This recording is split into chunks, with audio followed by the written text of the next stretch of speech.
Hey there, my flesh and blood commoner friends. So for this week's Dice Commando video, we're going to do a recap of the commoner events that I participated in Pro Tour LA. I participated in 2 out of the 3, including the Gold Foil Commoner event, which I scrubbed out on, but which was an awesomely huge event. A huge shout out to our channel members for supporting what we do here. If you want to get involved with the channel and the Dice Commando community, please consider joining as a channel member. Remember, these videos are only possible with your support. You can show that support with a like, a subscribe, and by leaving us a comment and sharing your feedback. Community first, and go Commando. Hey my Dice Commando friends, thanks for tuning in. So just get a couple things out of the way. First off, I am live here at Pro Tour Los Angeles. The day is sunsetting down, but there still are PA announcements, so those may come up from time to time and interrupt us a little bit. So there were 3 commoner events this weekend. There was one each day. There was one on Friday that I participated in. There was the gold foil, kind of the main commoner event, on Saturday morning. And then there was one today on Sunday, which I did not participate in, so I unfortunately have no information for you on that. But for the 2 before, the one on Friday I think was kind of a big deal one, because there was a lot of the folks who were going to go hard into the gold foil kind of testing and prepping and seeing what things were going to look like. Then obviously the gold foil event itself was pretty significantly large, so I want to run down both of those to kind of set the stage for the discussion. So the 12 o'clock commoner event was a bronze ticket level event. It was actually a really, really fun event on Friday. So this ended up being 11 total players. It was originally 13, but with drops and stuff, you know, it happens, right? So 11 total. There was myself on Bravo. There was 1 Icelander, which ended up winning the event. There were 4 Iras. Sorry, I take it back. The Icelander did not win that event. It won the event the next day. My apologies.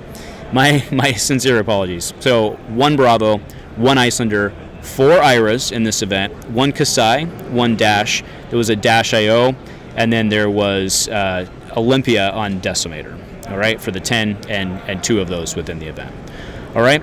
Now, the top 4 of that event was Ira, Bravo, and Ira, with myself, the Bravo, losing on the top table to an Ira, a very, very well-played Ira.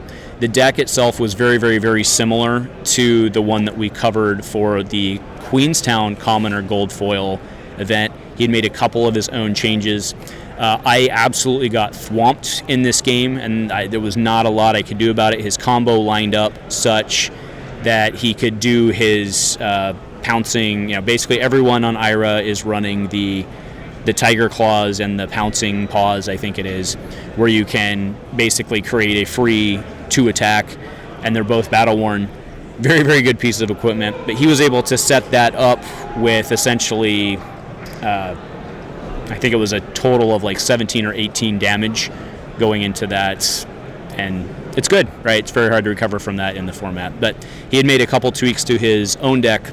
I do want to be honest with you, I didn't really even try to get all the deck lists from folks this weekend. I felt it would be inappropriate to do that on the Friday event, headed into the Gold Foil event.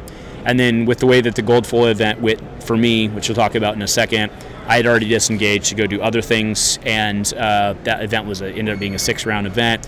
It took a long time, and it just wasn't really practical with the way this event ran to get the deck list. Okay, so that wraps up the 12 o'clock commoner. Again, that was a really fun, really well, I'm not going to say really well run event. There was some, keeping in with the theme of the weekend, the side events did not run super smoothly in terms of the speed at which they moved. It took a little longer than it should. There was one round particularly that was like 5 minutes over, and they actually had timers up. It was 5 minutes over, and we had to call the judge to ask them to call time. And then the judge was actually a little snarky with the individual who had asked them to do that. So that was an unfortunate situation.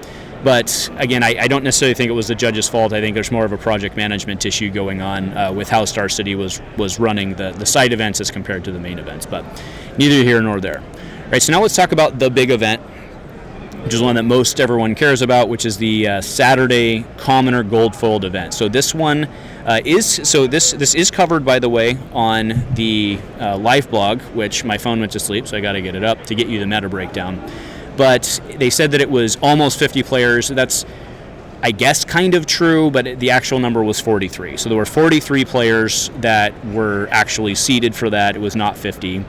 But so there was 8 Iras, 5 Icelanders, 5 Olympias, 4 Dash, and that's OG Dash, 4 Dorinthea, 4 Oldhim, 3 Bravo, 3 Kayo, 1 Chane, 1 Kassai, 1 Victor, and then 8 unaccounted for. A large number of those 8s are Victors. There was way more than 1 Victor present in that event. There were several. Okay, and I also believe that there were more than 8 Iras flying around across the event as well. Right now, the top 8, which I've already posted to my Twitter, so this is just a repost of that image. The rank 1, so this is rank 1 coming out of Swiss, so was Mark Lewis on Icelander. Sam Yuen was number 2 on Ira. And then we, fortunately, and we should shout out to this, we put 3 DC boys, 3 DC team people in the top 8. So very, very impressive showing, and I think it, again, speaks to the commoner strength in our community. So Billy Horn was on Decimator Olympia in the 3rd position. Fuzzy Delp was on OG Dash in 4th position. Nicholas Porter was on Oldhim, which surprised me. Oldhim generally doesn't do super great into this, but again, if you have a different meta breakdown, it makes sense, because if you do look at the top 8 compared to the top 4 of the previous event, you obviously have very different things going on. We then had Stephen Morgan had a very great showing on Decimator Olympia at 7th place, and then Matthew Fritz, shout out to him as well, on Victor. All right, so it was not a 100% conversion rate on Victor. I promise you that there were Victors in the non-reporteds, but again, it was not a huge chunk. So again, pretty good conversion rate. But Matthew's also a extremely good player, and like I said, one of our DC team boys. So congratulations to you folks. We had a very strong showing of the Portland crew there, which I take a lot of pride in as well. Got that picture up now. All right, so what I find interesting between the 2 events is the field, or I should say the top cut breakdown difference. And I do realize I'm comparing a top 4 to a top 8. I grant you that.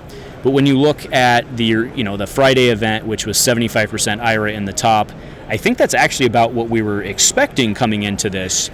And it really asks the question how maybe people are teching into Ira to stop that. The Decimator Olympias do pretty well into Ira. Those boys have also done a lot of work on making that deck work and making it work well. What's very interesting about Mark Lewis's list, and I wish I had actually been able to get his list, and Mark, if you're out there listening, I'd love to see your list. We had, over the course of the 6-round tournament, 43 people, our DC team folks had gotten eyes on it, was not running Snapback, which is a very interesting choice, but Home Slice won the event, right? So everyone's like, well, that doesn't make sense in the deck. Well, he won, so there's got to be a reason, and there's got to be a way that they were playing it, right? They were doing the Boltyn build. They were on the 6 wounded, the 6 barraging, and then, they're on the 6 attacks, 2 wounded, 2 barraging, and 2 sink belows. But they were also playing stuff like Polar Cap and stuff like that, I'm guessing just for the chip damage. So very, very interesting there, because that is where I lost my, I lost my round 0, Bravo versus Icelander, very, very favored for me, probably even like 80%, if not 90% win rate into that. And I drew an all red hand, and they had their snapbacks, and all of a sudden I was down 8 points that I should not have been down, and that ended up being the difference in the game. And again, it was still pretty close in the end, but they were able to come over the top, and I couldn't do anything about it. So that's fab, folks, right?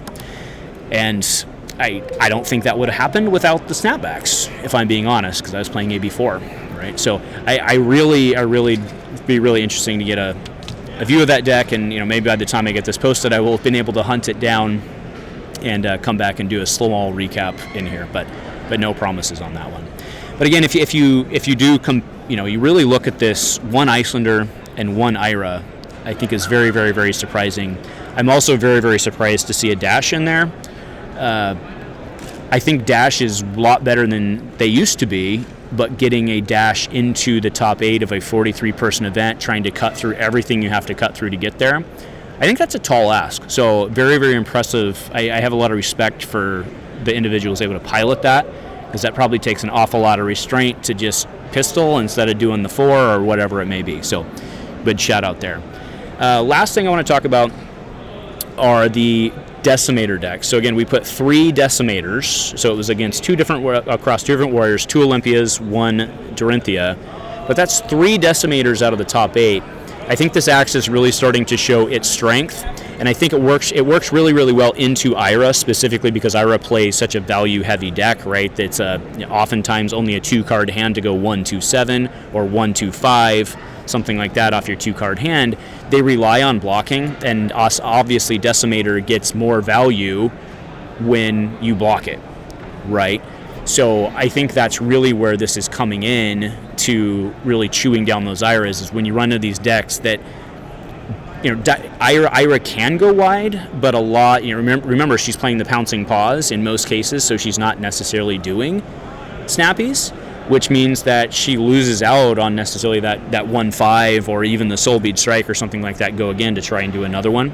So it makes it harder for her to race, and I think that's really what we saw here is that the Portland crew, the DC team crew, I should say specifically, came in very heavy with Decimator Great Axe, and I honestly do believe that that's largely what happened in terms of cutting the Iras kind of in the mid-range.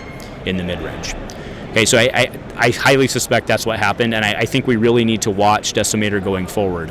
I do believe that the Olympia Decimator Great Axe build is currently better, because as we've talked about a lot on this channel before, the key to making Decimator work is getting to the point where they have to block, right? Because they have to inefficiently block, a lot of times give you 2 cards or more depending on if you're pumping. And I think that's the point of Olympia, is because he's wagering and you don't want him to get the effective on hit, then you start blocking, but then you start inefficiently blocking. So I really believe that's where it goes, and that's why my Bravo doesn't have a super bad time into that deck, is because a lot of times I'm more than happy to just throw a little bit of armor, try and, basically just value block, and then come in and stick them on damage and try and race them and get to the point where they have to block and can't put it in. So anyway, there's a lot of casts and a lot of theory crafting to come on that, but I think Decimator is definitely something to watch.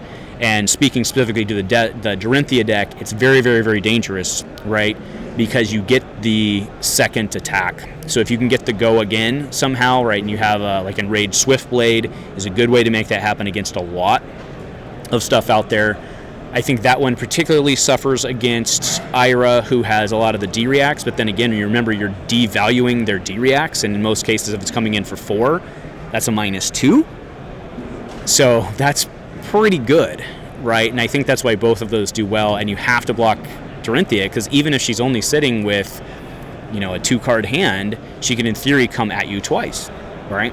So very, very, very good, and I do think that definitely played a role there. The Oldhim deck is very interesting flyer there, because usually Oldhim gets taken out by the go wides or gets dominated by Bravo. But again, you saw in the breakdown there weren't a lot of Bravos in there, so maybe that was part of that result as well. So anyway, that's, I think, enough for the overall speculative recap of the event. I did want to say the event itself, I think, went well from what it was from the commoner gold foil standpoint of getting the gold foil and getting people out to play. That was a good thing. I think the event itself needs some improvement. So, in terms of the ticket payout, it was a $35 entry event. That's basically entering a Road to Nationals or a ProQuest effectively, right at your LGS. And only the top 8 walked away from anything. And I don't believe if you were going to a ProQuest or an RTN at your local game store that you would tolerate that. And there was a lot of negative feedback, not just from myself, but also I heard a lot of negative feedback from folks in the crowd that they felt, okay, so it wasn't really advertised either. So a lot of folks felt pretty ripped off by that, and I think that's me putting a nice statement on some of the stuff I heard. A lot of people were very upset about it. So I doubt Star City A cares or B will hear this, but it needs done differently in the future, because that was very not well received by the commoner community, which in many cases is kind of your fundamental grassroots recruiting community in Flesh and Blood. So I think that needs reevaluated in the future on how that's done. So anyway, I'll leave it off with that. I don't expect anybody except for the commoner community to have heard that last part, but that's the way it goes. And they're also making an announcement right now, so let's just call it a day, say thank you all, and go Commando.